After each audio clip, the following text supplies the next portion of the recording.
Salut, c'est Trado. Voilà mon commentaire pour Alstom.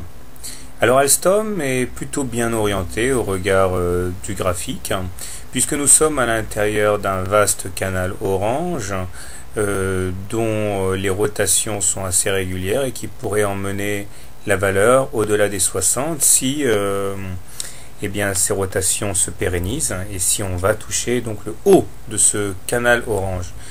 Nous sommes également soutenu par une grande oblique jaune qui pourrait ralentir les cours en cas d'attaque, comme ça a été le cas déjà pendant 3 semaines.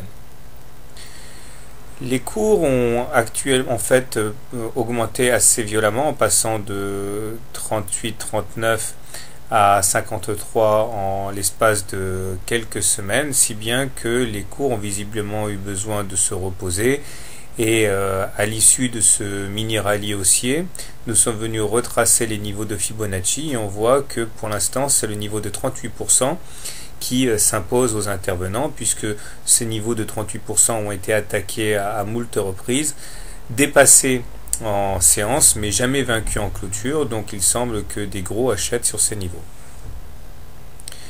Je terminerai l'analyse graphique en précisant l'existence d'une fourchette d'Andrews noire qui a su s'imposer de fort belle manière et aucune issue favorable n'est envisageable tant qu'une bougie entière hors de cette fourchette d'Andrews aura vu le jour. Il faudra donc une cassure bien franche. Au-delà, la sanction serait un retour sur la médiane qui attirerait les cours vers les 40 euros. Les indicateurs techniques sont assez mitigés, puisque si le MACD ne parvient pas à aligner 2 séances de hausse et reste désespérément sous son signal, ce n'est pas le cas du stochastique qui confirme son passage au-dessus du signal. Le momentum est un petit peu le juge de paix de cette tendance, puisque lui aussi montre l'indécision et enfin, juge de paix c'est un bien grand mot, partant du principe qu'il n'arrive pas à se décider non plus.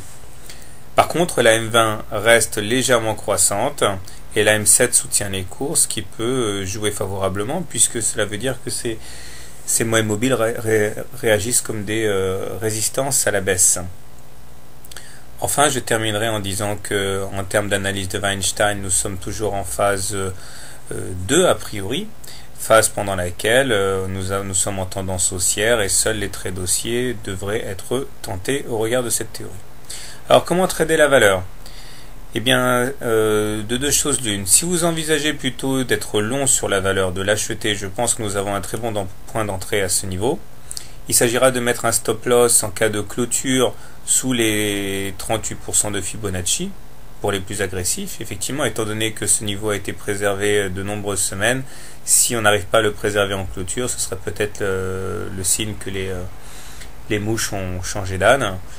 L'objectif étant de rallier dans un premier temps les 53 euros et puis ensuite le haut du canal orange.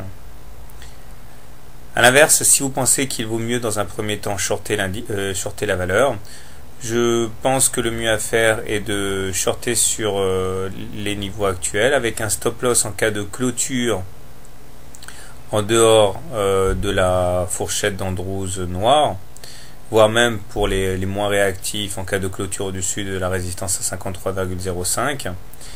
L'objectif étant de rallier, si vous tradez la fourchette noire, et bien la médiane de la fourchette noire. Très bien. Donc voilà, personnellement, je pense qu'il vaut mieux privilégier les trades haussiers. Très bien, je vous souhaite une bonne semaine, bon trade et au revoir.